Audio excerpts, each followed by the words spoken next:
Neuro-symbolic programming is this approach to artificial intelligence where you are representing models using a mix of neural networks and classical symbolic code. You mentioned AlphaProof, that's a great example. But I would say that even these agents that are generating some code using language model and then executing the code and then getting feedback and then using that to make further decisions, they are really doing something neurosymbolic as well, right? Because you are actually using a Python interpreter, which is a symbolic tool. Now, there is a universe where you have, again, an extremely low-level language, a sort of assembly language, and then you just let the machine figure out over time what kinds of abstractions are useful. And to me, that could have a lot of value because you could discover things that no human would ever imagine. And that would enable you potentially to do new kinds of math, new kinds of physics, new kinds of biology. And you are going to, discover these higher level building blocks. Yes, no human has figured that out yet, but this AI has. But then you're using this building block to build parsimonious programs, models that can do amazing things. And then you're just bootstrapping and you're building up this entirely new universe of mathematics and computation. I can imagine such a world. MLST is sponsored by CentML, which is the model-serving platform for machine learning workloads. Now, you log into their platform. The first thing you see is the SaaS option. So this is the really simple option, just like on OpenAI. You can send requests up, you stick your access token in there, and you can access all of the latest open source models, and it's faster and it's cheaper. By the way, when you sign up, you get 10 free credits, which means you can do some experimentation without spending a penny. Also, watch the interview I did with Gennady, their CEO, the other day. Enjoy. MLST is sponsored by Tufa AI Labs. This is a research lab started by Benjamin Cruzier over in Zurich. They have just acquired Minds AI, the winners of the ARC Challenge. Their sole purpose is trying to figure out AGI as quickly as possible, and they're looking at the ARC Challenge in particular. If you're in Zurich and you want to join their monthly meetups, if you're interested in working for Ben as an ML researcher, reach out to him. Go to tufalabs.ai. Swarat, welcome to MLST. Thank you very much. Thanks for having me. It's so nice to have you here. Can you tell us about your background? I'm a professor of computer science at the University of Texas at Austin. And this year, I'm also a visiting researcher at Google DeepMind in London. My original research background is in symbolic methods for reasoning and programming languages. But over the last 10 years, I've also gotten very involved in machine learning. And these days, I'd say that I have a foot in on both sides, both symbolic methods and machine learning. Wonderful. Now, we had a very interesting conversation in the car on the way over about reasoning. That's right. What is reasoning? Well, to me, reasoning is to some extent in the eyes of the beholder. It's one of those things that you know it when you see it. But I think that from the point of view of defining that in the AI context, it makes sense to have some criteria in mind. So what constitutes reasoning? So one of these is, in my mind, doing well at mathematical or programming or planning, these kinds of tasks, right, that historically people have associated with deeper thinking and reasoning. So I would say that if a system is performing better at those tasks compared to existing methods, then I would say that it's doing, it's showing improvement on reasoning. So I hesitate to say that a model either does or does not do reasoning, because to me it's not a Boolean. It's really a quantitative measure, and you can see, progress on this measure over time. Now, this is more about the what of it. What does the model do in order for it to be doing reasoning? There's also the question of how, and I think that it's really useful to separate the how consideration from this, because I think that there are many, many different methods for doing reasoning. We have seen some of them in the recent past gain prominence, but there are other kinds of methods as well. Yeah, this is it though. Do you think that it's You know, like some people are human chauvinists and they say that it's not really reasoning. The way we reason is better. John Searle was a famous example of this. You know, he argued that there was some complicated physical causation that can't easily be replicated in a machine. But we can agree that, you know, certainly in simulation, there's a myriad of different ways we can make something behave as if it's reasoning. What's the difference? Right. So I think then, again, it's one of those things that we have to decide on our criteria. So if you have a system that takes a very large amount of compute in order to solve a very difficult mathematical problem, is that reasoning, right? So by your definition, I think that that probably wouldn't count. But I think that, one could argue that it's the end that matters, that if you're able to solve this hard math problem, then you are doing reasoning. Well, yeah, I mean, there's also the robustness aspect of it because, for example, you could simulate something that happened in the physical world and you could reproduce the trace and you could say, well, it's the same thing, so why is it not reasoning? But the real phenomenon would be able to reason in many, many different situations. And certainly with language models, when they are trained on specific types of reasoning, then, of course, they can generalize in that setting. But there are these holes in the Swiss cheese all over the place. So there's always this problem with test set contamination, isn't there? Right. Yeah, so I think that then, you have just named one additional criterion for a model to be doing reasoning, which is that you need to have this form of robustness. I would add to it, going back to the previous point, maybe computational budget is also a consideration. If it takes you 5,000 hours of compute on a massive cluster in order to solve a math problem, maybe it's not exactly doing reasoning either, right? But to me, again, you have to decide what your definitions are, right? What your criteria are, and then you can talk about whether or not a system is making progress on those measures. Talking about a model is doing reasoning based on, human-like behavior, to me, that's sort of it's a bit too ambiguous for my taste, I would say. Yeah, there's this challenge with anthropomorphization that the existence proof we have, of course, are humans doing it. But it wouldn't be particularly good from an AI point of view if we have to create a simulacrum of a human. Right. I do believe, though, that there's some kind of spectrum of strength of reasoning. And it feels to me that language models create these very blown up circuits, and it's not reusing the same circuits in different situations. And we seem to have this incredible ability to reflect these very parsimonious abstract motifs. Right. And some cognitive psychologists argue that there's something fundamental about these motifs. Maybe it's the way the universe works, or certainly it's the way our cognition works. And that doesn't seem to be the way that language models work. I completely agree. We have been arguing for these sorts of more modular compositional models for a long time. And I think that abstraction is an essential capability of humans that modern language models lack. But I would say that that's, again, going into the how of things.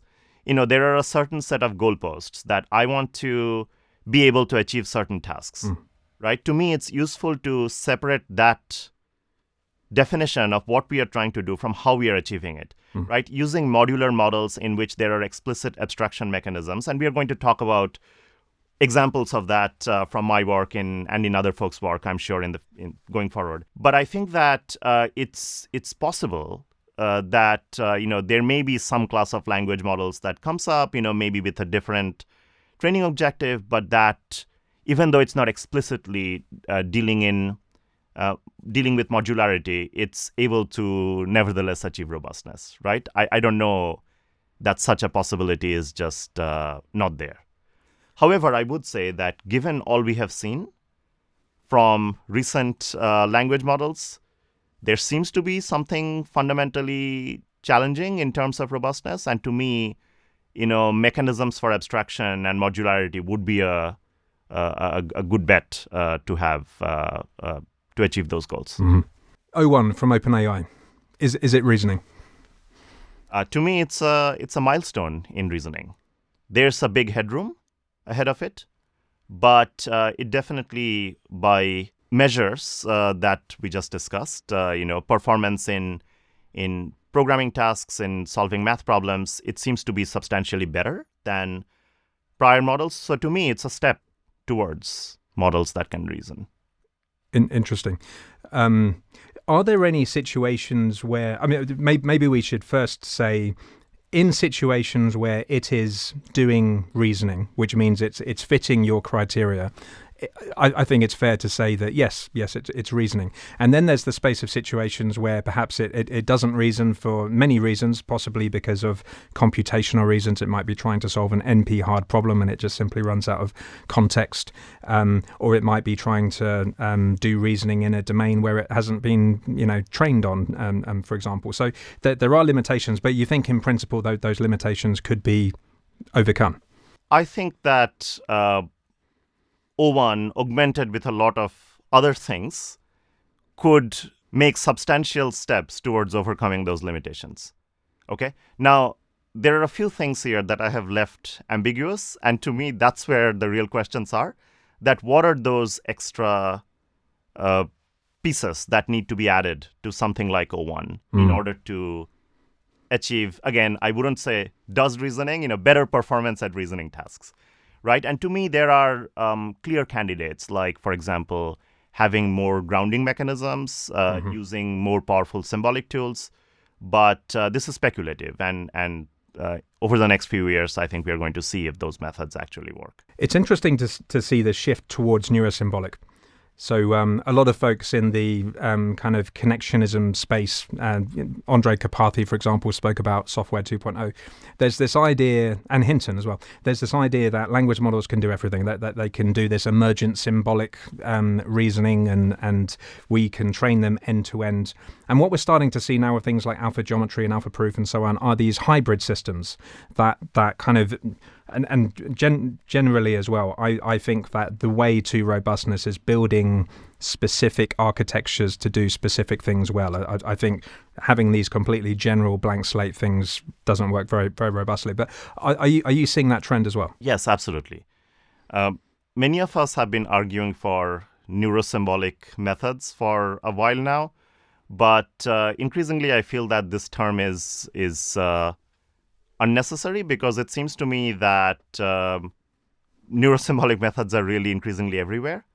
You mentioned alpha proof. That's a great example. But I would say that even these agents that are generating some code using language model and then executing the code and then getting feedback and then using that to make further decisions, they are really doing something neurosymbolic as well, right? Because you are actually using a Python interpreter, which is a symbolic tool. Now, that said, to me, the more interesting question is, again, not the word itself, but the precise form that these kinds of combinations are going to take.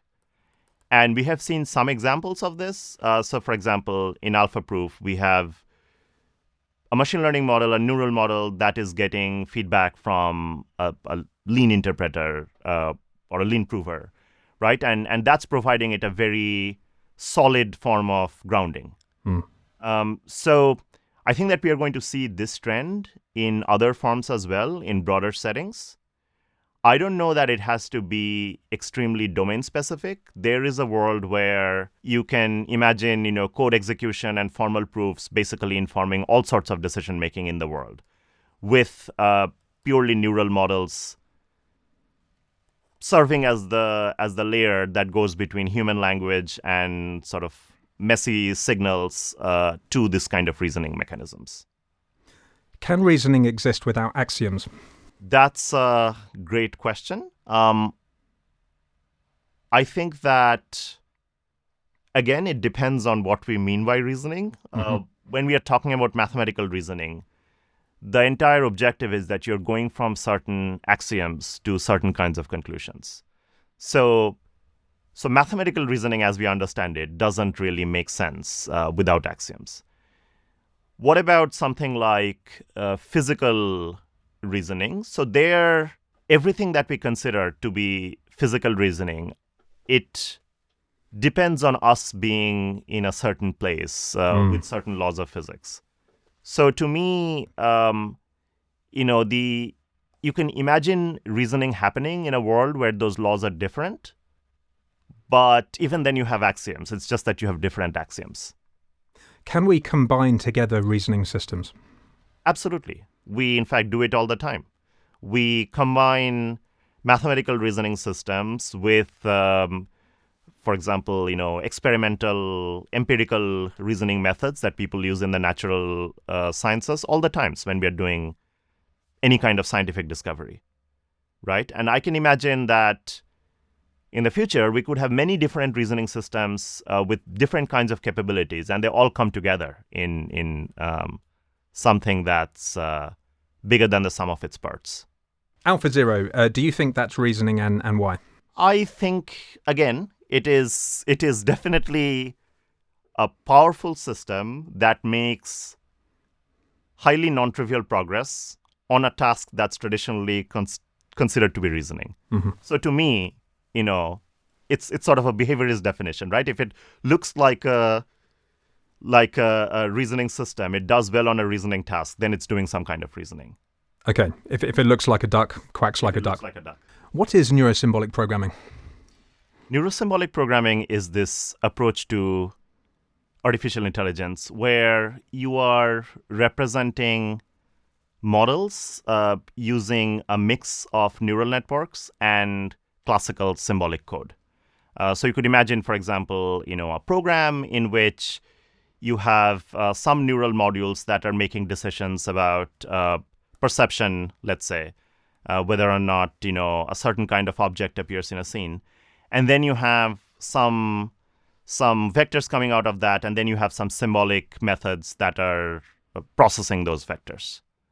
A lot of the times, this makes sense if you have prior knowledge about what a model should look like. So then you can, imagine using the symbolic code to basically encode some of those priors. You could also imagine neurosymbolic models being used when interpretability is a concern. So, for example, you're trying to understand a certain biological process. Now, you may get this perfect black box neural predictor, except the scientist cannot really make sense of it and use it to guide experiments. But if you have a more mechanistic model that is coded up in the form of, in the sort of notation that scientists traditionally use, and to me, all of those are just, programs, physics equations, and definitions of dynamical systems and so on. These are all just programs of various sorts. So if you have a model that is represented mechanistically like that as a sort of program, but maybe with certain neural pieces for parts that just cannot be easily symbolically represented. So that would be another potential application of this. Yeah, there seems to be, I guess it's quite an ambiguous term, but for example, Francois Chollet talks about discrete program search using a neural network to guide the generation of programs. Right. In your work, for example, you could use it to represent functions or even some kind of post hoc validation type process, to right. ensure things are in guardrails. And there are many, many more kind of instantiations. So I guess it's quite an ambiguous thing. It is. So when we defined the term neurosymbolic programming, we wanted to be very precise. Yeah. But the word neurosymbolic is, again, as we discussed earlier, it's being used in lots of different forms to the extent that I would say it has also kind of lost all meaning. Yes. But when we talk about neurosymbolic programming, we mean a very specific thing, which is that I have a programming language in which I can represent these hybrid models. I have combinations of symbolic code and neural networks. And then we have some body of methods that are being used to discover those programs. And these methods may be partly neural, partly symbolic. Typically, they are a mix of the two. So many fans of the show would be familiar with the Dream Coder paper by Kevin Ellison and Tannenbaum, etc. as I recall correctly, there was a domain-specific language, and they had a like a waking phase, and they had this neural guided search, and they had an abstraction sleep, and so on. So it's related to that idea. Absolutely. Yeah. So I would say that there are a few categories of methods that have come out in the last few years in this space, and one big challenge is library learning, where you are not just working with a fixed programming language and trying to find programs in that language, but you are actually doing explicit abstraction, and you're trying to discover new primitives that are then added to the programming language. And Dreamcoder falls in this category. In Dreamcoder, you are starting with an extremely low-level language, the lambda calculus.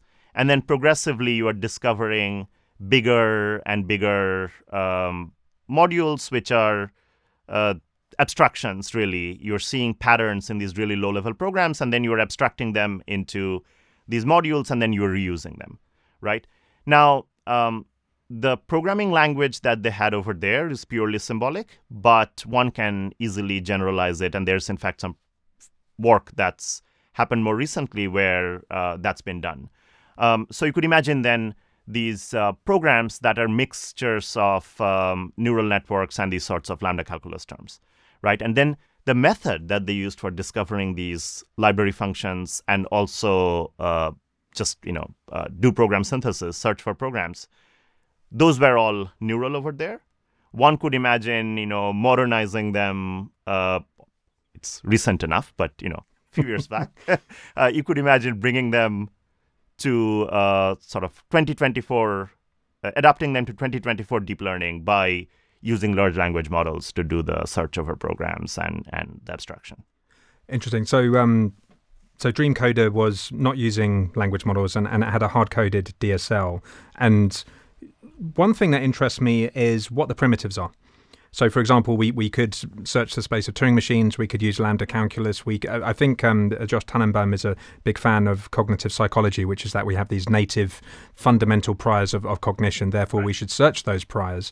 And presumably, it was trained to do a particular task. You could train it to do the ARC challenge So then, what it's kind of doing is it's saying, well, what composition of these seeded priors in my DSL produce skill programs that would work for this particular thing. That's right. So like there's the question of where do you start, and to what extent is the task you're training it on kind of does that derange or influence the library that you learn?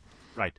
So to me, the prior question is open. I think that humans may well have a set of cognitive priors, but we don't necessarily know what they are. What is, however, true is that the presence of priors makes your ability to solve the program synthesis problem or the library learning problem a lot better. And by that, I mean that if you have already a reasonable set of primitives that are there in your programming language, you won't have to discover everything from scratch. That said, I can imagine a world where you're starting with an extremely low-level language without any sort of priors, and you just have these basic operations like composition, and then you are just discovering the entire universe of programming, of mathematics, of physics, what have you. Does it matter if we can't understand the programs that are generated? And this will be a theme in this discussion, because, of course, your work in Theorem-Proving as well is talking about how essentially mathematicians don't do the stuff themselves anymore. We're leaning on computers to search this huge space. But just with this discrete program search thing, we might be creating programs that are still lots of abstractions and lots of interesting efficiencies in there, but they seem quite inscrutable. That's right.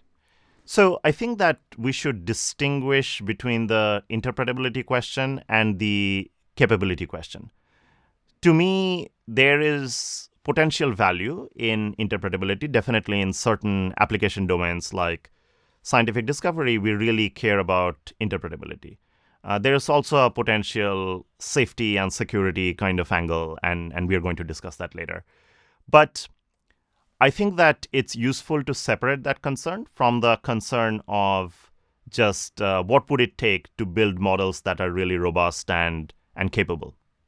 And so I think that there is a universe where you have, again, an extremely low-level language, a sort of assembly language, and I consider the lambda calculus to be something like that. And then you just let the machine figure out over time what kinds of abstractions are useful.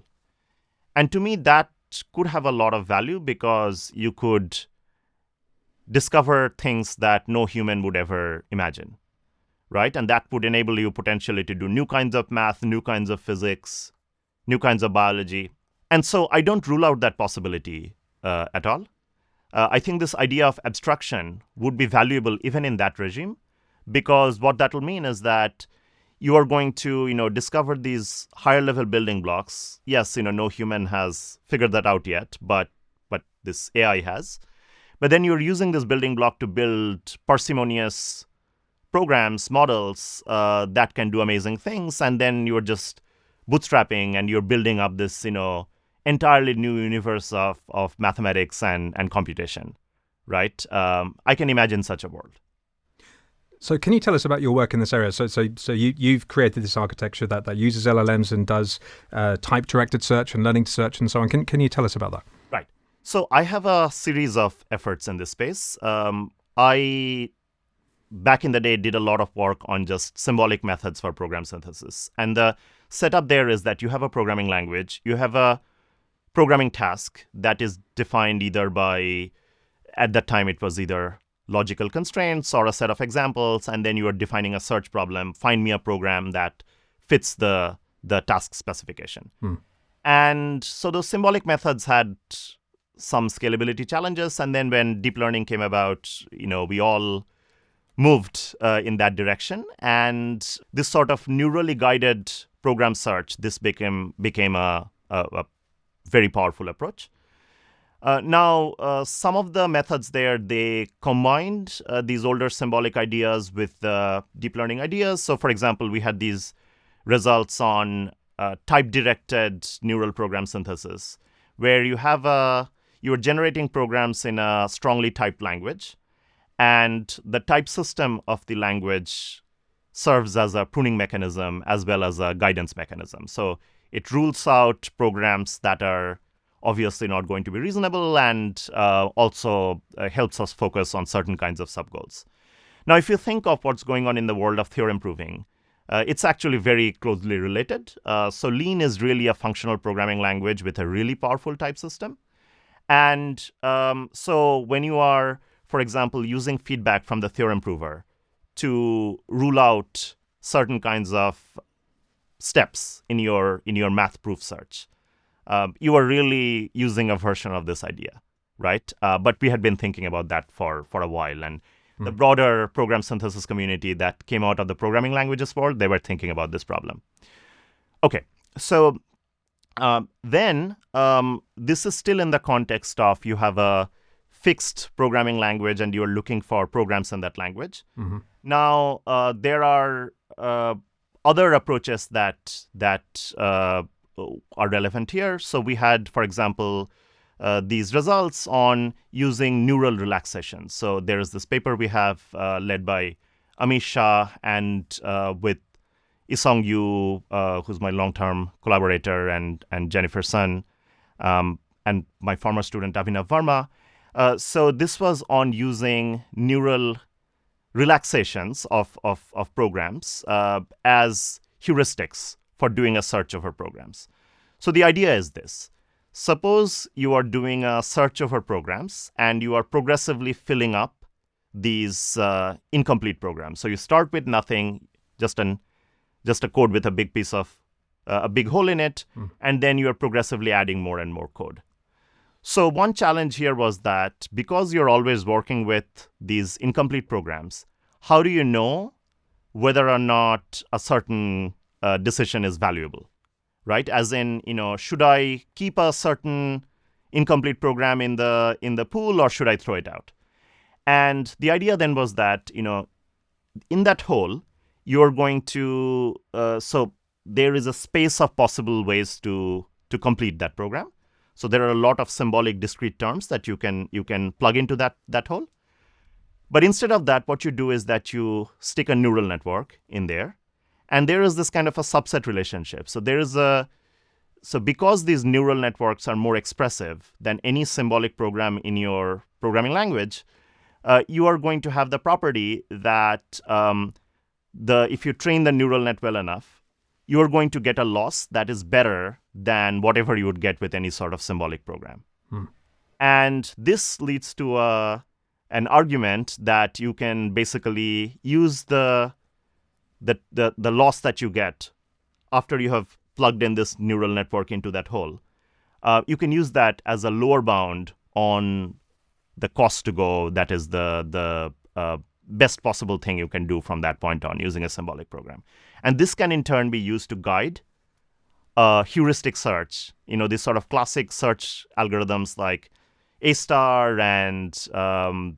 and branch and bound plus, iterative deepening search and so on. So there's this whole slew of algorithms from GoFi back in the day, right? And now you're imagining accelerating these sorts of algorithms with these neural relaxations. Yep. So this sort of idea has been there. So in general, we have looked a lot at this question of, can I use a neural network as a relaxation, a sort of continuous approximation of a discrete program? And to what use can we put such a relaxation? And we have looked at a few versions of this. Other more recent efforts, so we have this recent paper on library learning in the context of symbolic regression with LLMs. And here, we are doing a lot of these same sorts of things, searching for programs, doing abstraction, but this time using LLMs. And in particular, an LLM can be a really good way of guiding, even if you're doing this sort of traditional search over programs, for example, using a genetic algorithm or using, some sort of type-directed enumeration, you can still imagine, an LLM serving as the neural network that guides such a search. But on top of that, you could also imagine using an LLM as a tool for abstraction of the sort that we were talking about a little while ago. So, for example, in Dreamcoder, the way abstraction would happen is that you, look at a set of programs that did well, and then you find syntactic substructures that show up in those programs again and again, right? And then you would say that, okay, this is a module that I can potentially reuse, and that then becomes part of my library.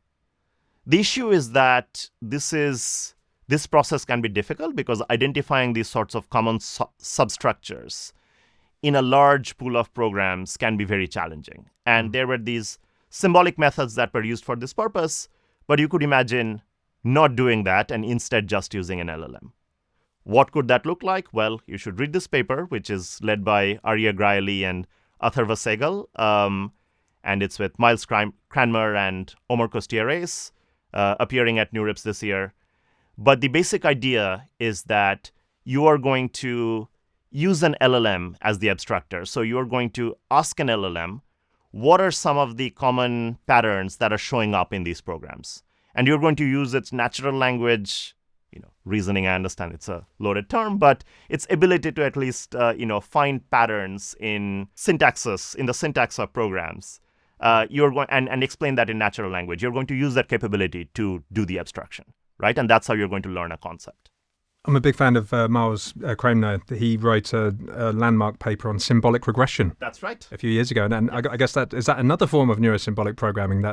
And also I've heard people talk about doing symbolic decomposition of language models. So this idea that you start with this kind of block of clay, you do stochastic gradient descent, and then we tease out some kind of symbolic structure from it. It's a fascinating idea. Absolutely. So going to your first question first, symbolic regression, I see it as a form of program synthesis. Yeah. Really what you're trying to do there is that you're given a data set, you're trying to find an expression, right, that fits that data set well. But an expression is just a special kind of programs. So some of the methods that we have talked about, for example, this neural admissible heuristics, that was done in the symbolic regression setting, that you're trying to find a program that fits a data set well, right? But now one can imagine, going beyond the sort of genetic programming approaches or these approaches of distillation, where you first train a neural network and then distill it into a symbolic program, you can go beyond these kinds of strategies, and you can use an LLM really heavily in order to do that, to solve that symbolic regression problem, right? And so what are the ways in which that can be used? One angle is that you could use an LLM to basically do the search over programs or guide the search over programs or expressions. In particular, these, let's say that we are talking about evolutionary search. So you could imagine using an LLM to do the crossover or the mutation of the programs that are there in your pool. And you can also use an LLM to do the abstraction, which is that you could ask the LLM to come up with some of the concepts that are showing up inside the high-performing programs, right? And then those concepts become a condition under which they basically condition the search over programs at that point. So I spoke with Sabarao Kambahati very recently, and he's got this LLM modulo architecture, so he said LLMs are very creative. So we can kind of like traverse this space and then we stick a verifier on the end, so we can kind of cherry pick when it actually gets it correct. Right. But I had a bit of a disagreement with him, because certainly when we let the LLMs find creative things when we're doing, let's say, LLM-guided search, and when we let the LLMs do abstraction, I feel that they are still somewhat parasitic on the data that they are trained on, which means there is a kind of creativity gap. We seem to have access to a source of creativity which is richer. And then there's the thing where we're building up this library, and at some point, does the weight of the library kind of affect our creative ability? That's a fantastic question. So one thing I would add is that in settings like symbolic regression, you have the advantage that you have grounding provided by the data. At the end of the day, what you're trying to do is you have made some empirical observations, and you're trying to find expressions that fit those observations, right? So now when you have a new candidate that is creatively constructed by the LLM, you could imagine actually evaluating that on your data set and seeing how well it does, right? So that's something that prevents it from going off the rails completely. Now, regarding the prior knowledge question, yes, absolutely. LLMs are drawing on the prior knowledge that they have seen. And if you're using LLMs in a purely black box, zero-shot way, then you are only going to be constrained by what the LLM has seen before. Now, I would add that this is there's still a non-trivial value in that prior knowledge, because when you are doing new science, you are typically building on science that other people have done before. And the LLM has presumably seen that in the form of various sorts of scientific papers and math problems and so on.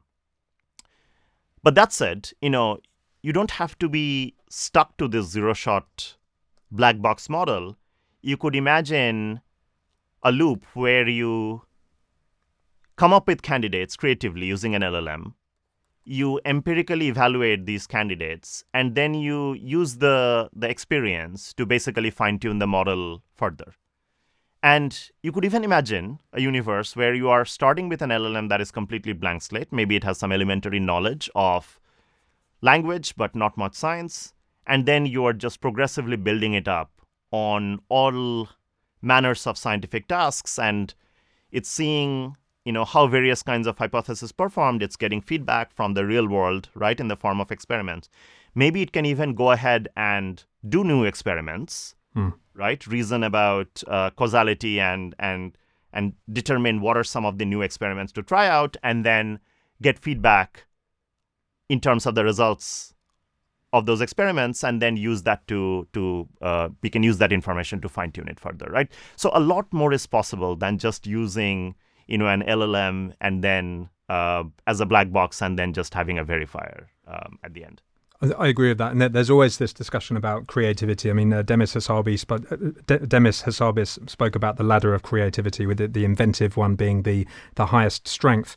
And of course, we can imagine unicorns. We can imagine things that we haven't seen in the real world because they're still composed of primitives that are in the convex hull of things that we understand. But in the context of program generation, though, so language models, they have so many degrees of freedom. They understand natural language and like made up languages and programming languages and so on.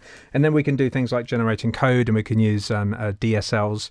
And even then, if we execute a bunch of these programs, they might not halt or they might not be valid. So there seems to be like another step we need to do to actually check that these are good programs to run. That's right. And by the way, you can get more forms of feedback than just whether or not this program ran correctly on a few tests. You can do more serious kinds of analysis of programs as well. Go on. But at the end, so you are getting all these extra forms of feedback from those external tools. And then the question is, what do you do with that, right? So you could just use that to decide whether or not you keep this program. But you could do more. Maybe you could go back to the LLM and use this information to basically train it further and guide the way it writes programs. And if you think of human programmers, that's how it happens, right? So you write code, and then you try out various sorts of things, and then you see that certain kinds of programs work and certain kinds do not. You get feedback from your compiler, your type checker, your interpreter, right? And then you use that to refine the way you code as well.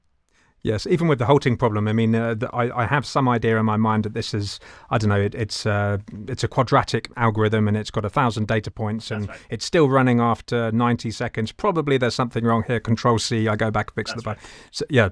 And there is a huge body of work on solving the halting problem. Even though in principle, this is an undecidable problem, in practice, this literature on proving termination of programs, the way it works is that it recognizes that proving termination of a program is really about coming up with an inductive argument.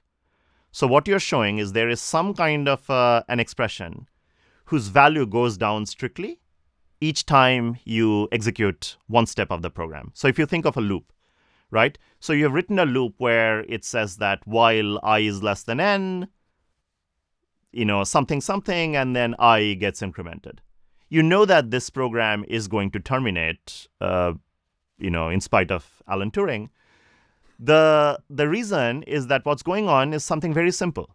Each step of the loop, you are incrementing this I, and it can only go up so far, right? And so there is this value, which is n minus I, which is strictly going down in every step. And it can only go down so far. It cannot go down below 0 because 0 or whatever lower bound you have set because of the way your program is structured. And so this kind of a reasoning that you're doing here, right? This is an example of an inductive proof, except applied to programs. And there is a lot of work on automatically discovering these sorts of inductive proofs, which are really very simple symbolic expressions, right? And you could imagine using an LLM or other kinds of machine learning techniques to search for these sorts of arguments. Couple of points on that. Maybe you should bring in Turing's famous proof, because he proved by contradiction, didn't he, about the halting problem.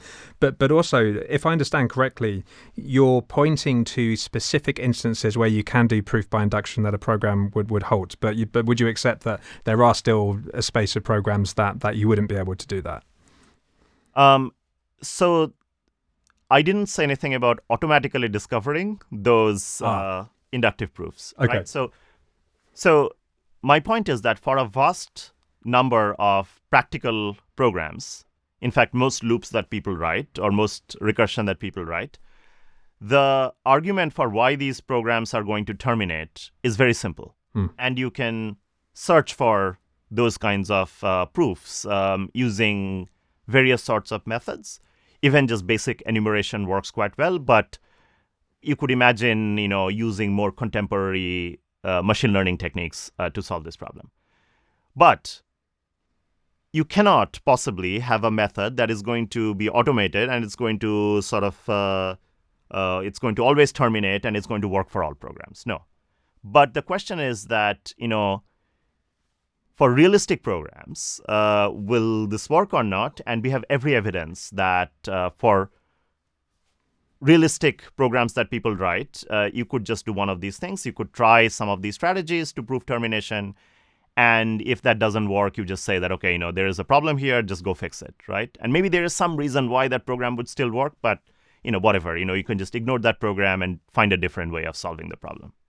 So my co-host, Dr. Duggar, he's really interested in Turing machines, and he says, language models, obviously we're not talking about LLM systems, we're just talking about just a language model. He said they are finite state automata.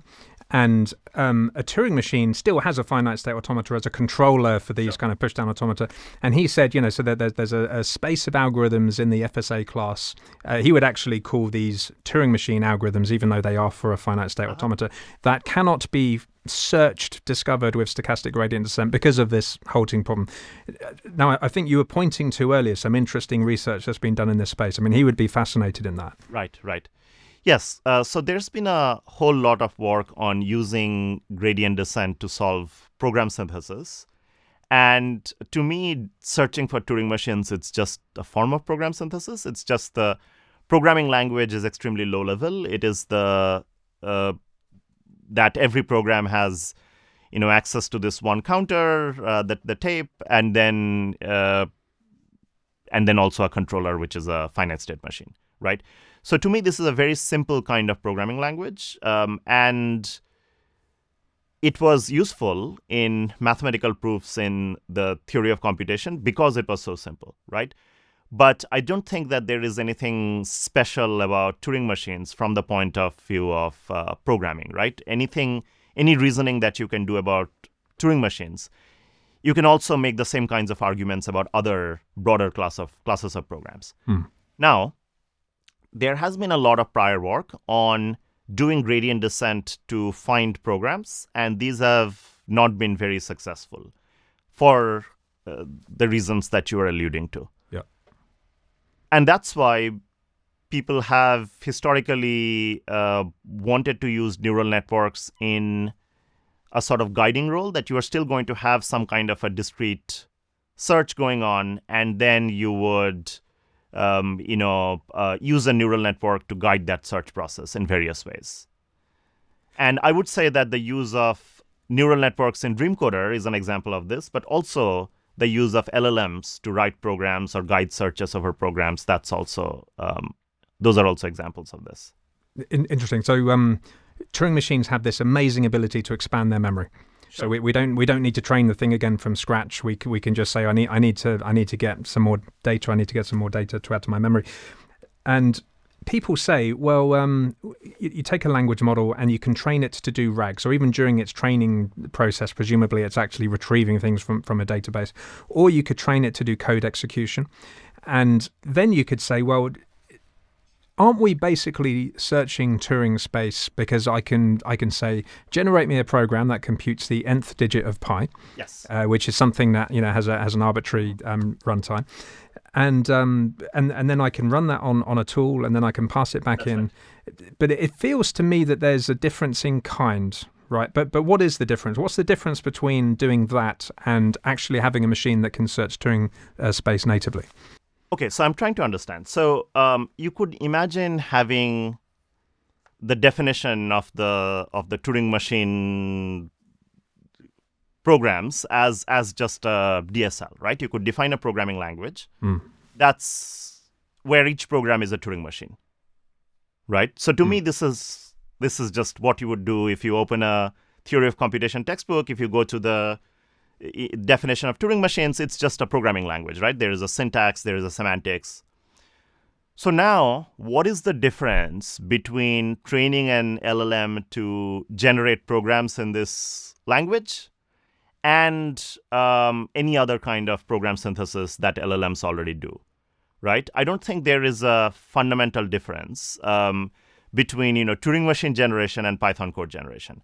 Now, I think what you're describing, though, is something slightly different, which is that the process that is being used for this generation is that process a finite state process, or is that process something more like a Turing machine?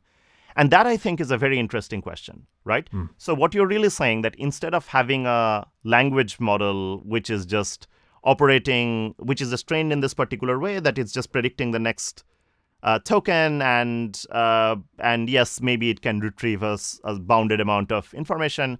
Maybe, instead of having a massively scaled up LLM, massively scaled up autoregressive model, you could have a massively scaled up Turing machine that is doing all sorts of generation, right?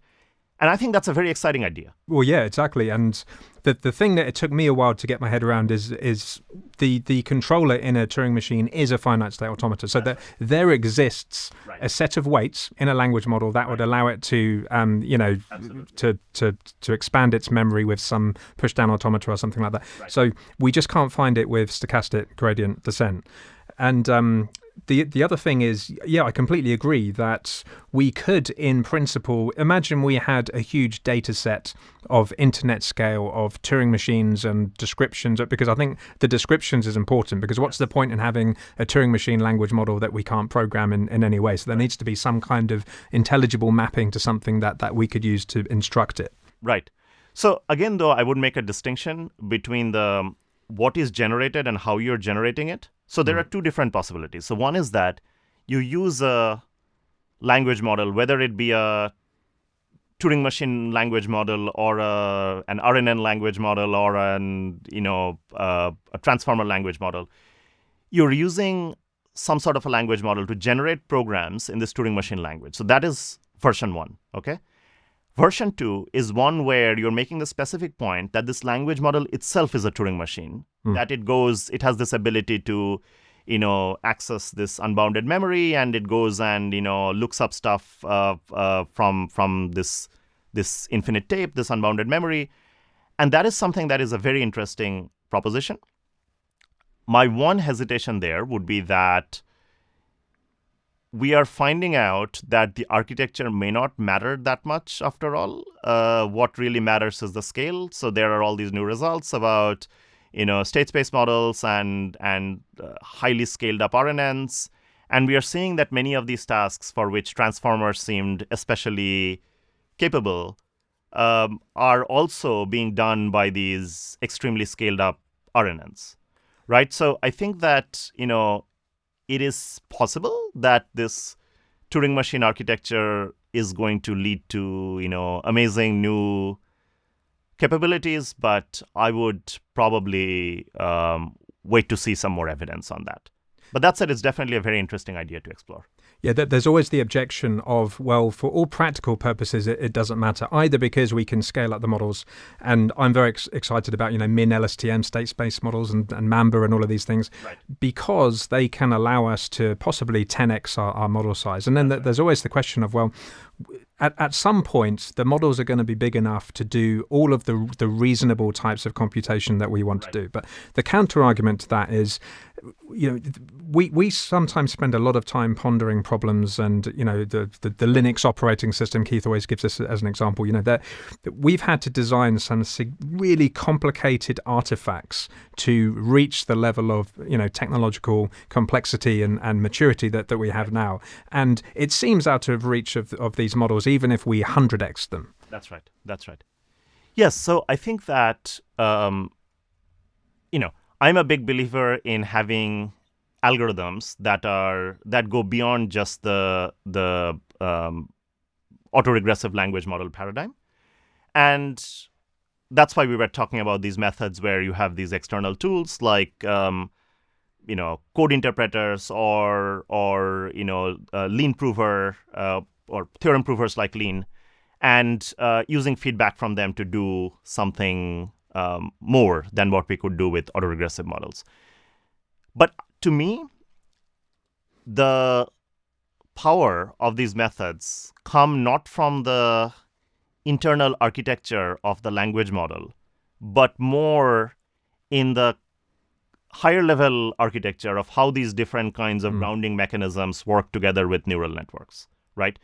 And I think that that's it's possible that a different neural implementation of of LLMs is going to give you drastically better results. I may be a little bit skeptical about that. It's something I would like to see more evidence of.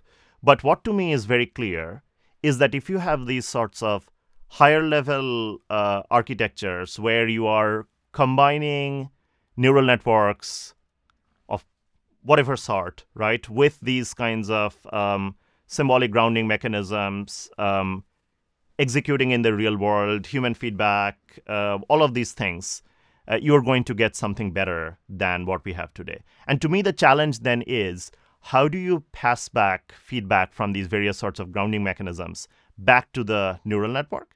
And maybe when you are doing so, certain kinds of neural architectures are going to be a lot better.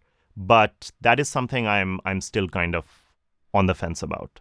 I really agree with what you're saying. I mean, one thing I've noticed is right now, certainly building real-world applications, the way to overcome this complexity curse is with architecture and process. And it's the only way to robustify these things. Possibly the only trade-off, though, is the more engineering and architecture you put into a problem, you're kind of robustifying it for that problem, but you're also somehow taking away some of its generality in other problems. Right. So this is why I would ideally like to see something quite simple, an architecture that is quite simple and domain general. But it seems to me that there are a few examples of this. So, let's take mathematics. So to me, mathematics is a very useful model for doing a lot of different kinds of solving a lot of different kinds of problems. So, for example, if you're doing physics, if you're doing biology, if you're doing programming, mathematics is useful. Even for day-to-day logical reasoning, mathematics is useful. And so I could imagine that the use of a tool that can give you rigorous feedback about the mathematical soundness of your models of the world, to me, that makes a lot of sense. And so I would probably not consider that a restriction on the kinds of approaches that, or on the kinds of domains that you can apply your methods in. Likewise, code execution. To me, code is a very general model, a way of representing models of the world.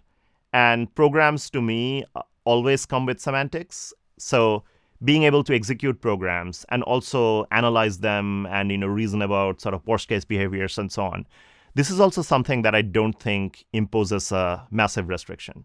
So to me, the idea would be that you would have these sorts of grounding mechanisms that are fairly general, and then you would have a flexible way of composing them together. You wouldn't impose, you wouldn't hard code a lot of things. You would maybe hard code when you're deploying these methods in particular applications, but the framework should be perfectly general, where you can write out, new kinds of complex compositions of, say, lean proofs and code execution and neural prediction and maybe some natural language processing and vision as well. Why not, right? So you would allow compositions of all of these different kinds of modules into new kinds of models, and then you would, maybe let an AI system just go and try to find the right composition. Can you tell us about the laser architecture? Absolutely. The laser approach, the goal of this approach is to use LLMs to drive a search over programs and also to come up with abstractions that explain what is going on in high-performing programs. This was done in the context of symbolic regression, where the setup is that you have a data set and you have a language of programs or expressions, and you are trying to find a high-performing expression. Now, prior approaches here, they used evolutionary search, and there is also some work that uses LLMs to basically direct some parts of that search process. But what we were really exploring is that can we use LLMs to come up with high-level explanations or high-level concepts that show up in the high-performing programs. And so you could imagine a process where, evolutionary research is coming up with a pool of candidates, and you are actually evaluating these candidates using the data that you have. And so this serves as a grounding mechanism. Now you have a bunch of high-performing candidates left. Now you're using the LLM to explain what are some of the common themes that are showing up in these high-performing programs. And then you are remembering those themes, those concepts, and then using those to drive the search as well, right? So an approach like this, one big appeal is that even if you're not using all of the scientific prior knowledge that the LLM has, just the ability of LLMs to abstract pieces of text into higher level concepts, that is something that is still very helpful. So we deployed this approach in the problem of rediscovering a bunch of standard equations. So specifically, equations from all the equations in the Feynman lectures on physics. This is a task that was proposed in this AI Feynman paper by Max Tegmark and others. And in addition, we also evaluated the system on some synthetic benchmarks, and we also used it to do a new discovery of an LLM scaling law. Oh, tell us. Yes, absolutely. So here we wanted to go beyond the chinchilla law. We wanted to come up with a new law just using data on LLMs. So you have, information about, for example, number of parameters, the size of the data set, and how many shots were used in training and so on. So you have a bunch of these parameters, and then you have also data set characteristics, right? And then you have performance. And so now you could ask this question that can I discover a symbolic law that is going to explain the LLM's behavior? Now, what we found was that we got this law that was a little bit different from the chinchilla law, and that was definitely an objective, that we wanted to find something that is different, but yet as explanatory. And yes, for more details, please see the paper. But in addition to that, we also evaluated the system on completely synthetic tasks. And there also we found that this concept learning idea made some difference. So even if you ignore the LLM's prior understanding of the problem domain, which is not something I would argue you should do, because at the end of the day, in real-world applications, you are building on pre-existing knowledge. But even if you ignore that bit, you still have another way to use LLMs, which is as a tool for coming up with abstractions. Yes, I'm also inspired by Melanie Mitchell's. She's done some work in this area. There seems to be something really interesting about iteratively abstracting. That's right. Which is to say that there's almost some fixed outer loop, and you're going up and you're going up and you're going up. Right. Tell me about that. That would make a lot of sense. The way we are doing it right now in Laser is a little bit less sophisticated. We have our abstractions described in just natural language. But you could imagine a world where you have these abstractions represented in a more symbolic programmatic form as well. And now, as time goes by, your abstractions, you are deliberately designing these abstractions to be higher and higher level. That is not something that we have done, but I would say that is something that's present in Dreamcoder, because in Dreamcoder, you do have, once you discover some library modules, you can write new programs using those library modules, and then you can abstract them further, right? So this abstraction process, it is naturally directed towards discovering higher and higher level modules. And could you make a quick comment as well that this is, to me, it's so exciting. It's not currently SOTA. I mean, certainly Dreamcoder, for example, isn't SOTA on the ARC challenge, but I have a deep kind of, I can feel it in my bones that it's the right way to go. And unfortunately, because of the SOTA chasing and so on, there isn't enough attention being paid to this really, really innovative work. I mean, what are your reflections on that? I think that SOTA chasing is a really unfortunate trend. It is also, I think, it's a misallocation of resources. There are companies that are well suited to chasing SOTA because you need both exploration and exploitation. And chasing SOTA would be exploitation, right? You have a well-defined approach. Now you're scaling it up. You are solving new problems that you couldn't do before. Great. But I think there is also this exploration direction that is very important, and unfortunately, SOTA chasing is hurting that a bit. But at the same time, I would say that there are a lot of folks that are coming up with new interesting algorithms. What needs to perhaps happen is more of an arc from the exploration to the exploitation. So in other words, let's say that you have this algorithm like Dreamcoder. How do you scale that up? Okay, so our laser method is one way of scaling it up a bit by using LLMs. But maybe, there are other approaches as well. And also there is the question of how can you connect this to run this on very, very large amounts of compute and then can we see what happens? Now, this is something that we haven't done yet, but that's a direction that we are definitely very interested in. We are speaking with various partners to see if there's any way of scaling this up fastly.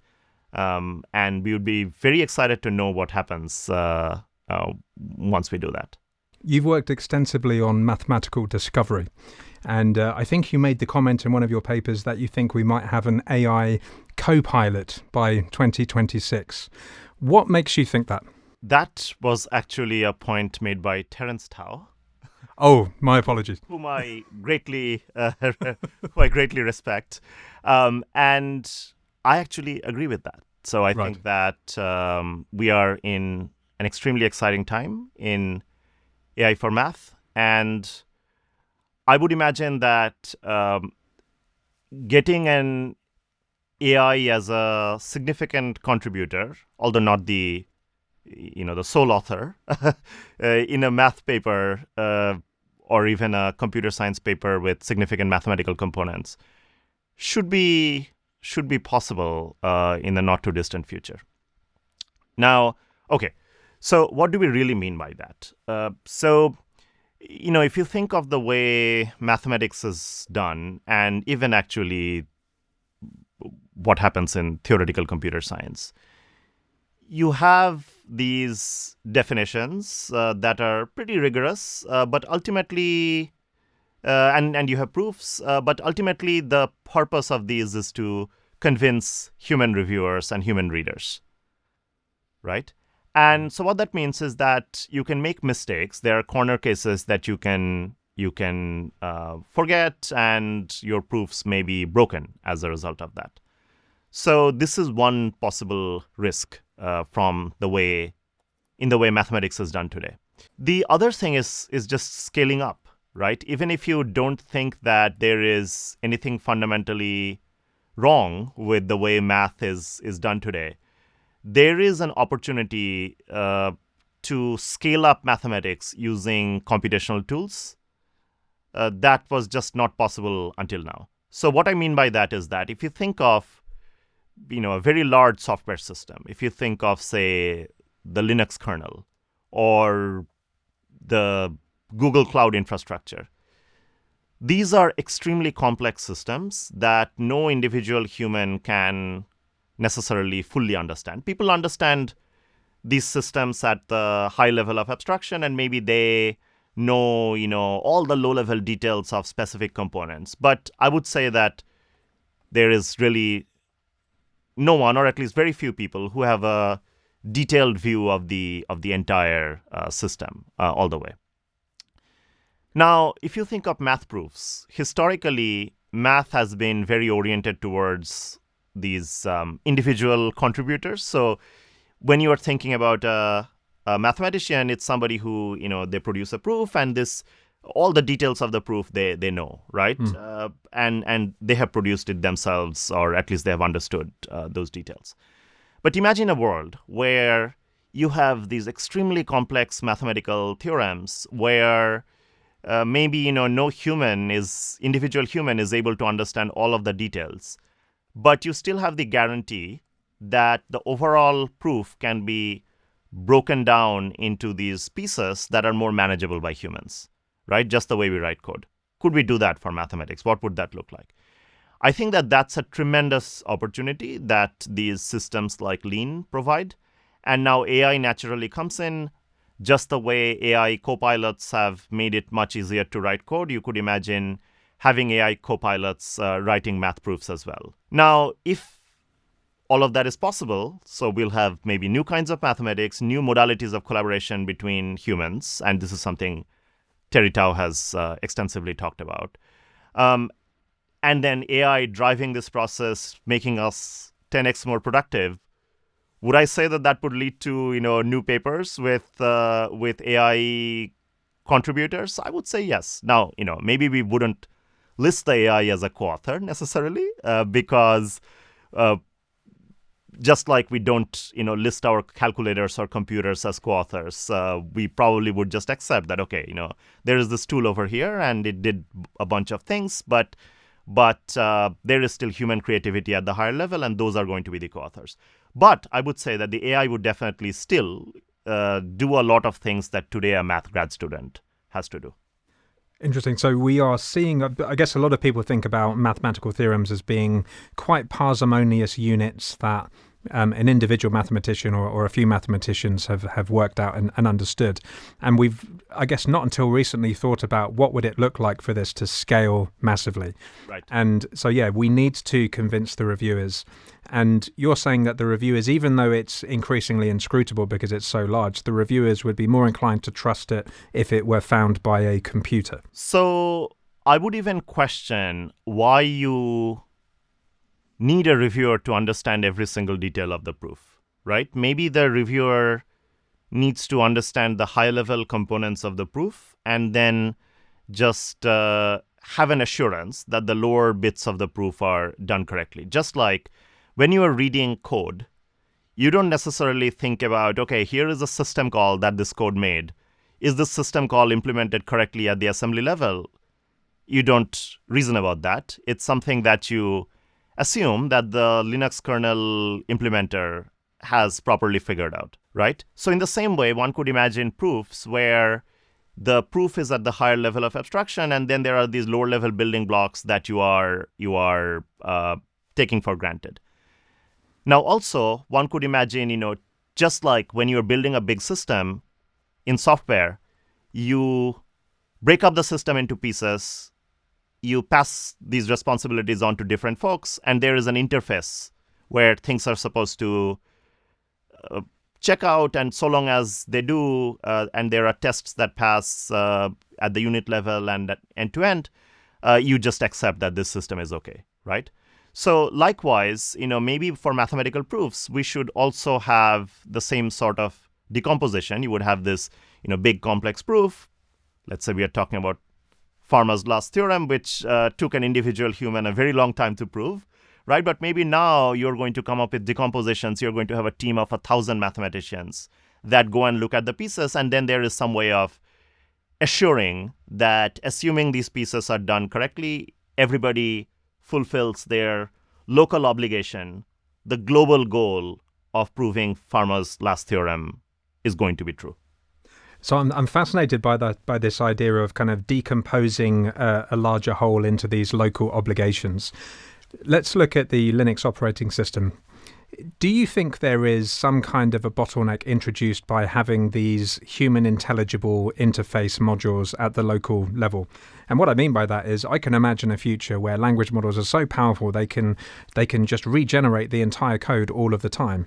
But that's going to be a nightmare for checking in code, isn't it? Because, John, I've just broken John's component and this interface has changed and the schema over there has changed. So do you think there's always going to be an interesting kind of trade-off where in order to have an interface that is consistent, we'll need to almost increase the complexity of the local modules? Right. So I think this goes back to this discussion of interpretability and capability. So I think that in principle, it is possible to come up with a Linux kernel that is written entirely in low-level assembly code, and it is not modular. It doesn't have these sorts of human comprehensible interfaces, right? But yet it is provably safe. And by that I mean that you have these high-level objectives that some set of humans have written down of what are the properties that the Linux kernel needs to satisfy. And then, your AI goes in and produces this massive blob of assembly language code. And then there's also a formal proof that this code is actually doing the right thing, right? So then why would we have any objection? The issue to me is that, number one, there is that kind of AI is at this point fantasy. We don't really have any AI that can produce, large bodies of highly reliable code without any kind of human intervention, except at the very top level of doing some specification. And also, over time, requirements are going to evolve, and you want to have a path through which humans can be involved in the maintenance of this Linux kernel of yours. And I think that the same sorts of argument apply to mathematical proof as well. There is a world where all math gets done just via you push one button and then the math gets done. So the mathematician comes up with this theorem, they state the theorem, and then they push a button, and then your AI goes in and just comes up with a proof in the lowest possible level without any kind of human interpretability. But there is a proof checker, namely, let's say the lean proof checker, that has checked the proof for you, right? So I think that this is possible in principle. In practice, we are very far away from that. So at least in the short run, we want to have proofs that are at least, interpretable at module boundaries. And then humans can be involved in designing the high-level process, and then the machine takes care of the low-level details.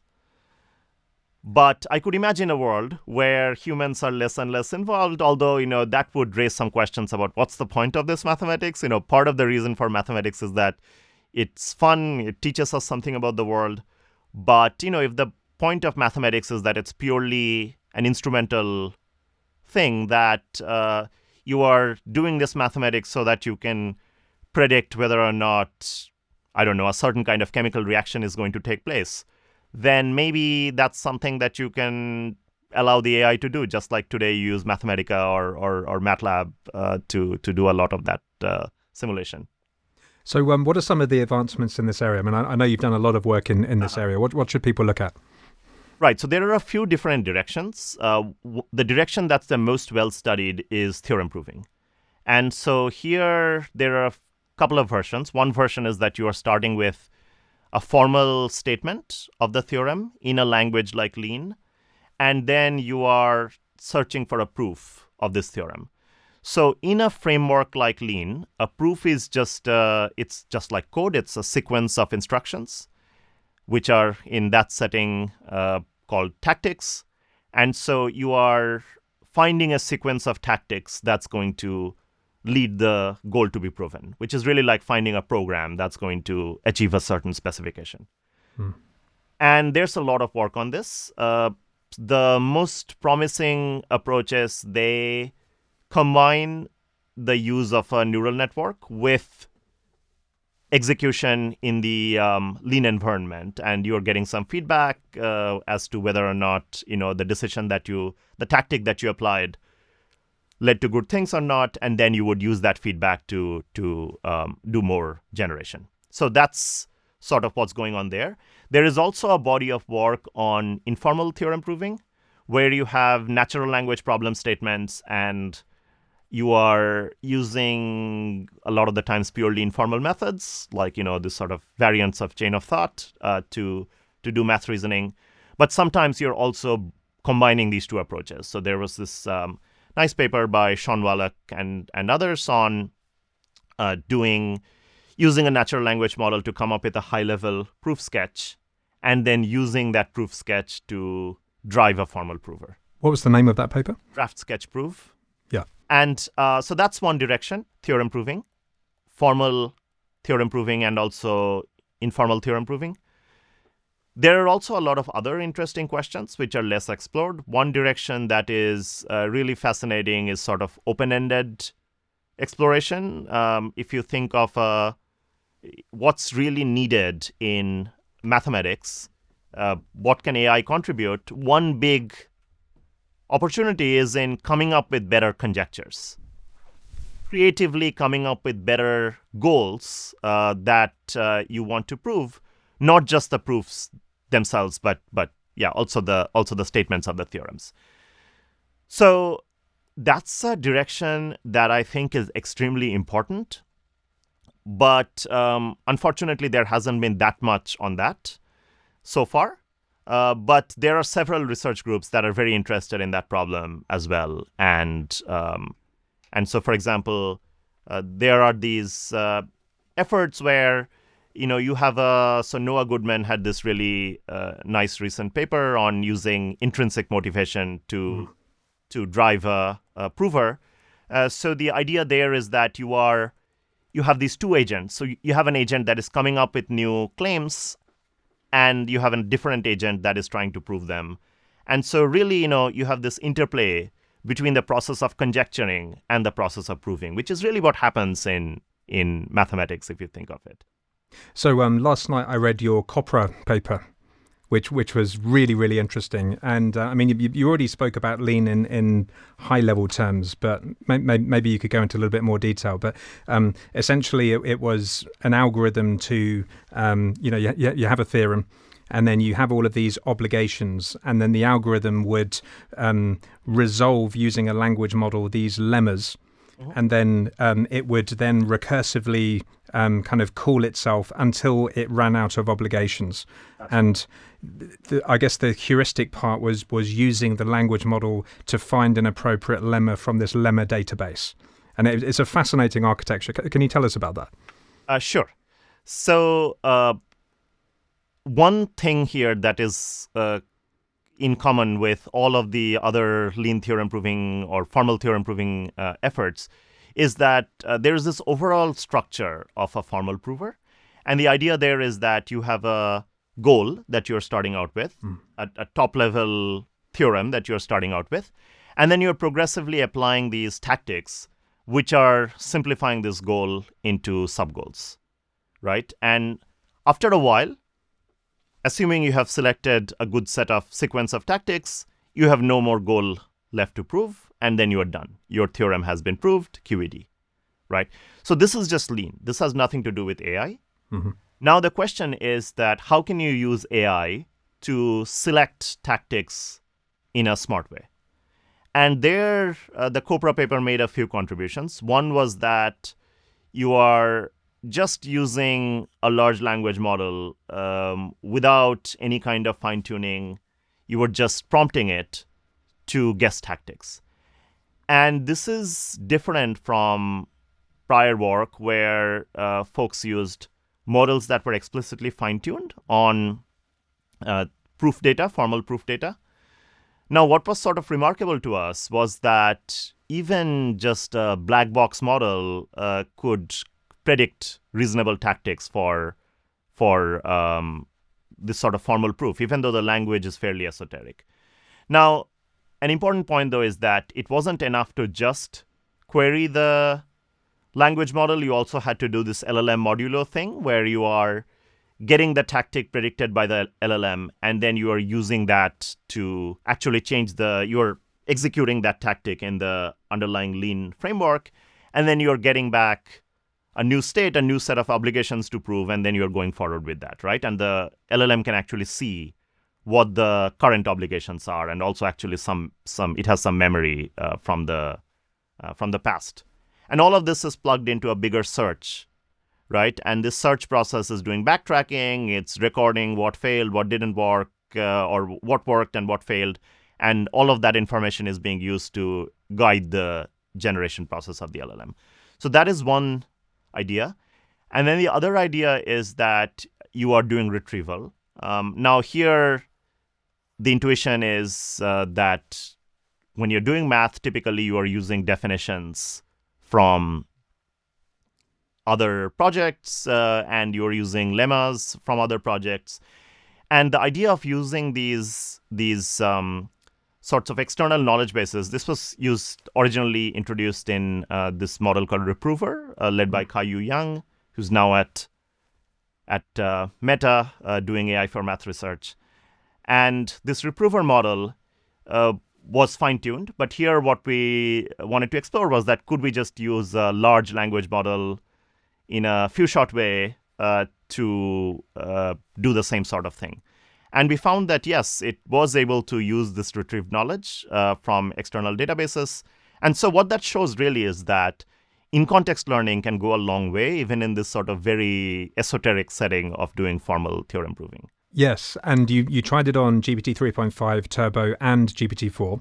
You noticed that there was a significant improvement of GPT-4. That's right. You ablated the retrieval, and the retrieval helped dramatically. I think you limited it to about 60 steps, but presumably if you went for longer, it would have been even better.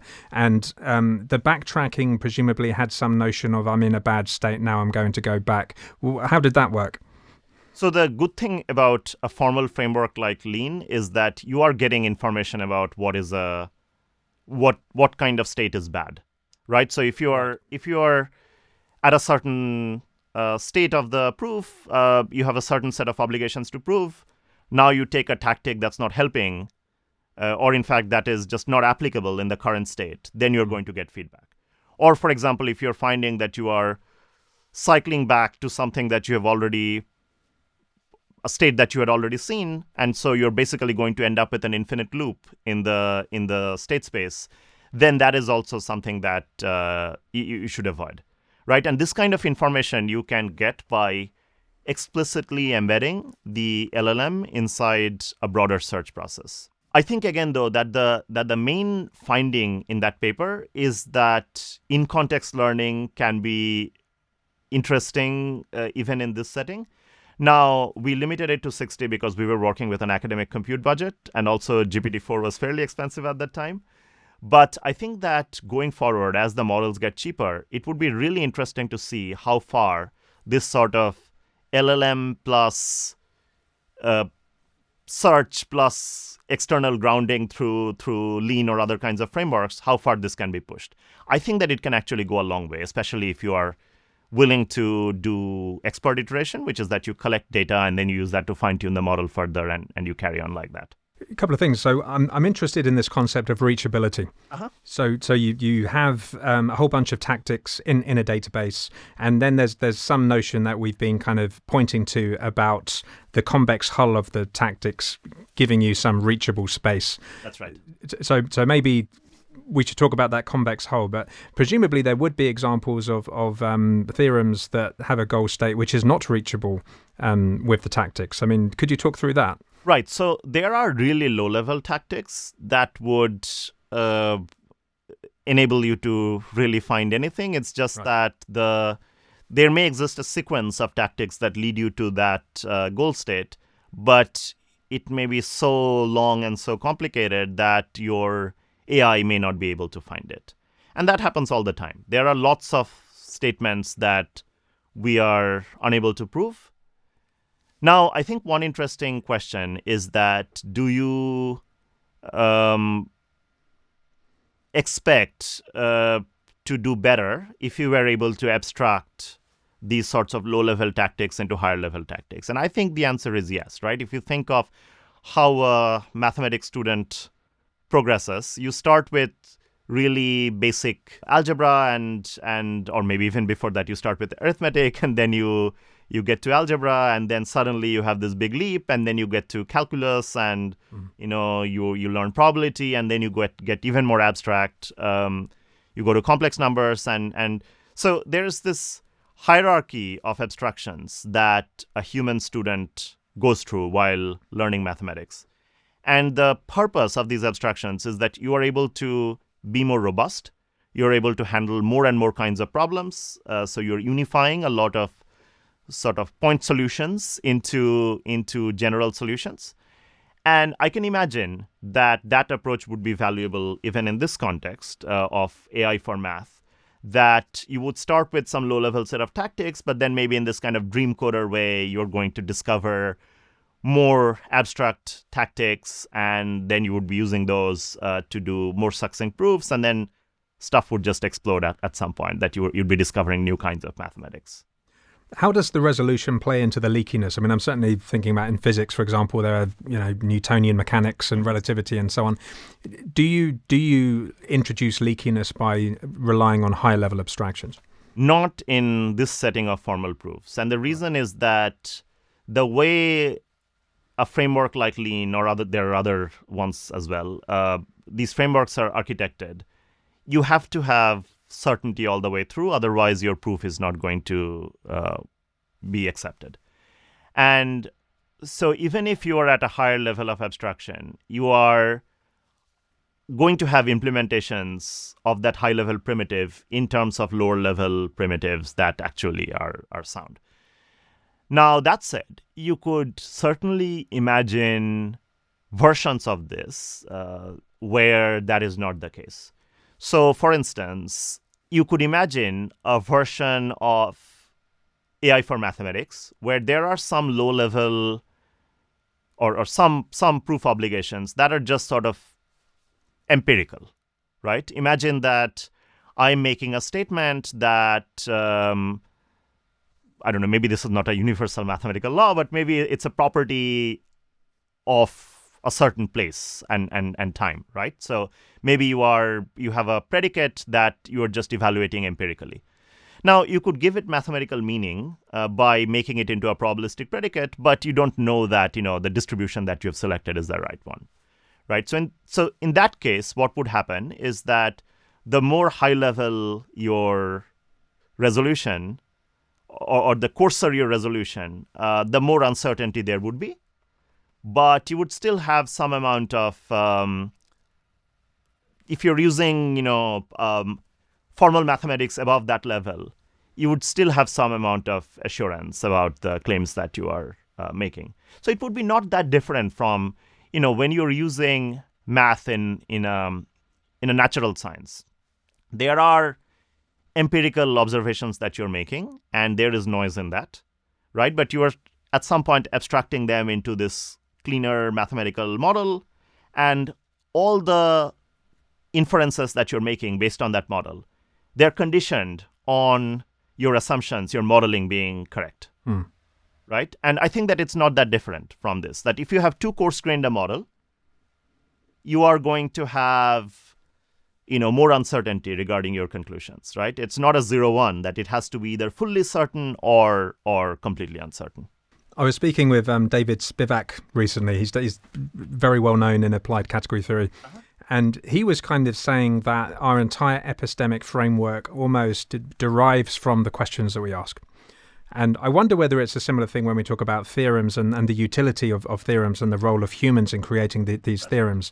There must be some kind of, reason why we're asking these questions. Like, where does that come from? I think that for a lot of mathematics, it's been inspired by the goal of solving real-world problems.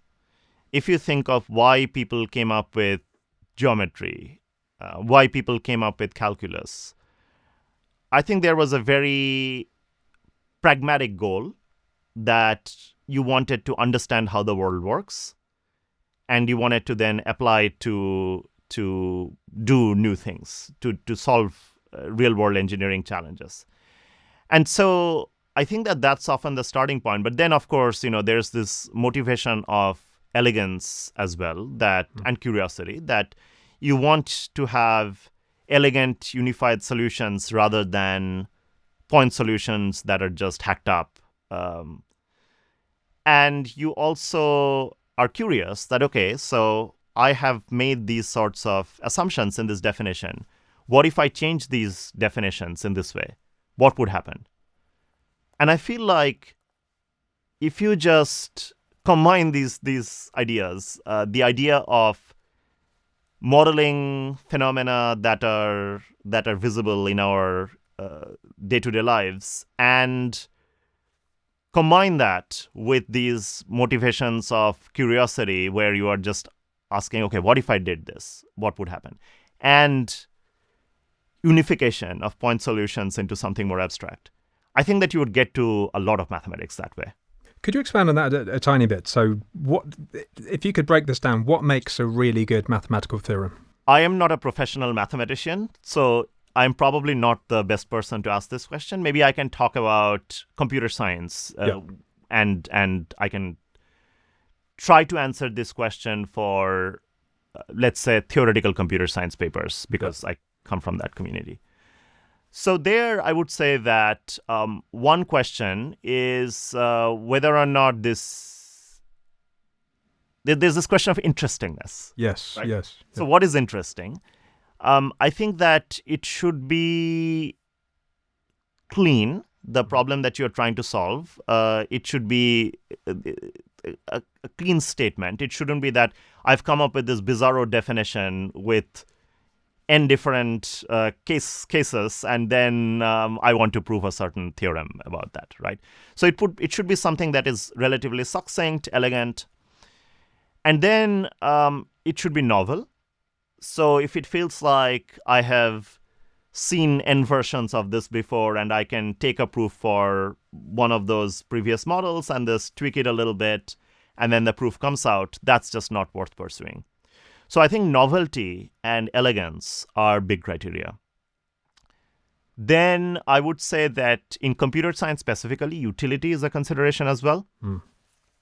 The reason why computer scientists often care about certain kinds of theory is that that theory models real-world computational processes. So there was an interest in say, online algorithms because there were many practical computer systems that needed to process data online.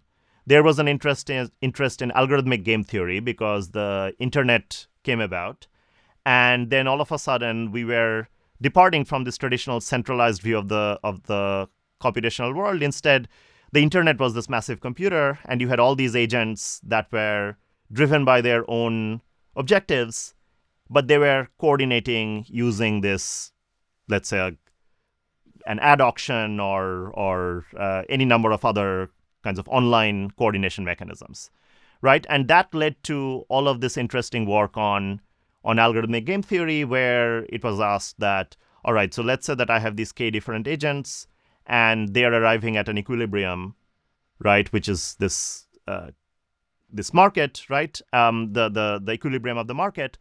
But I want to now ask, in contrast to traditional game theory, can I reach an equilibrium in polynomial time, right? Is this equilibrium not only reachable, but computationally tractable to reach?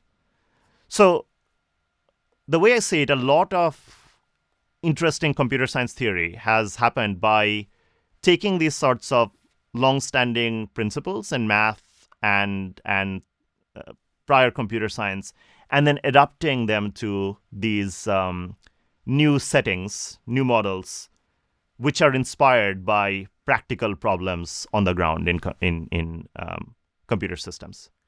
Game theory is a beautiful example, absolutely beautiful. I mean, I'm interested in agency, and that's a wonderful example of one of these. Just it's a phenomenon in the natural world, yes, and it beautifully demarcates certain dynamics of behavior and so on. And then we create this game theory thing, which is also using the concept of an agent, and it has this unreasonable effectiveness of modeling many complex systems, even though we choose to model the agents at different scales and even mixing different scales inside a model. But coming back to your definition of a really good theorem, though, you said clean. And I think you were talking about like parsimony, but Chomsky said that LLMs aren't a theory of language because they don't have that clean demarcation. It doesn't demarcate what he thinks is language versus anything else, like an impossible language or something random. So is there something about this demarcation?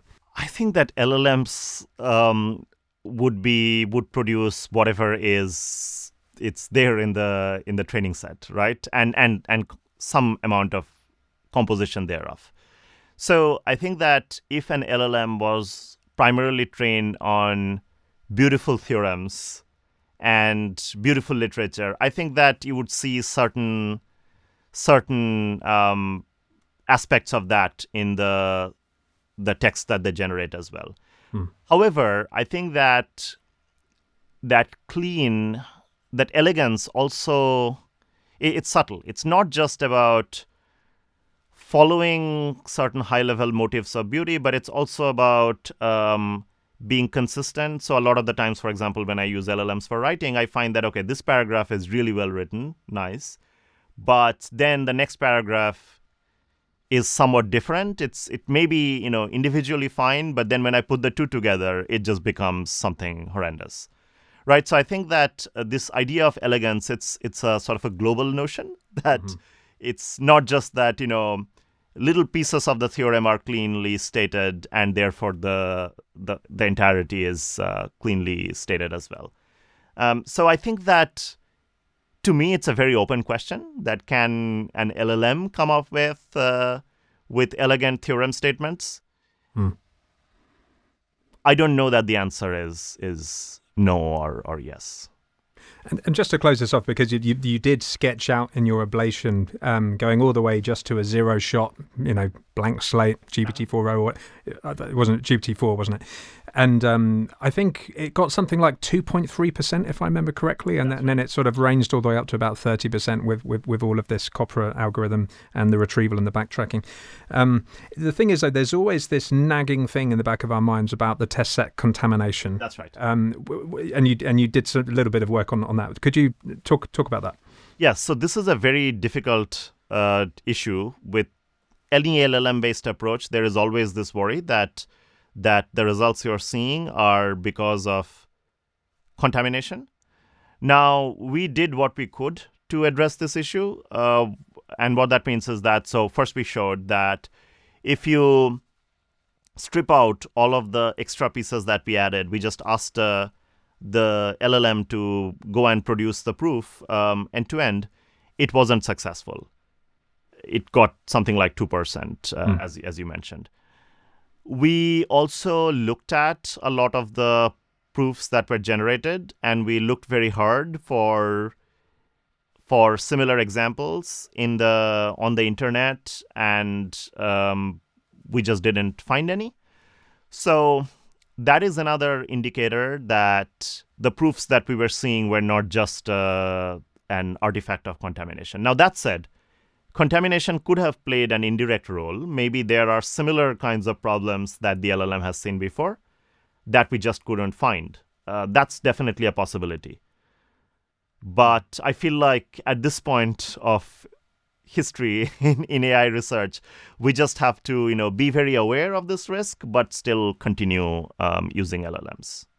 Yes, when I spoke with Sabarao, he said when he was solving a planning problem in Blocks World, he made a mystery Blocks World version where he just scrambled all of the tokens, and apparently that did cause a significant deterioration in performance. But it's so slippery, isn't it? It's very, very difficult. Yeah. Yes, on standard benchmarks, I think this is a big risk. Now, I think that one could imagine using synthetic benchmarks. Now, the approach that we took in the COPRA paper, I just don't think it's well designed for completely arbitrary synthetic benchmarks, because the whole point was that the prior knowledge inside the LLM helps with finding new tactics. But there is this other paper that we recently worked on, which is, it involves concept learning using an LLM in the context of symbolic regression. And there we also used an LLM inside this search framework. It's this evolutionary search in this process, in that case. And I mentioned this paper earlier in our conversation. You are actually using the LLM to do concept abstraction as well. And you're using these abstract concepts to guide the search process. Now, in that case, we did experimentation with synthetic problems, and we found that the LLM does help there as well.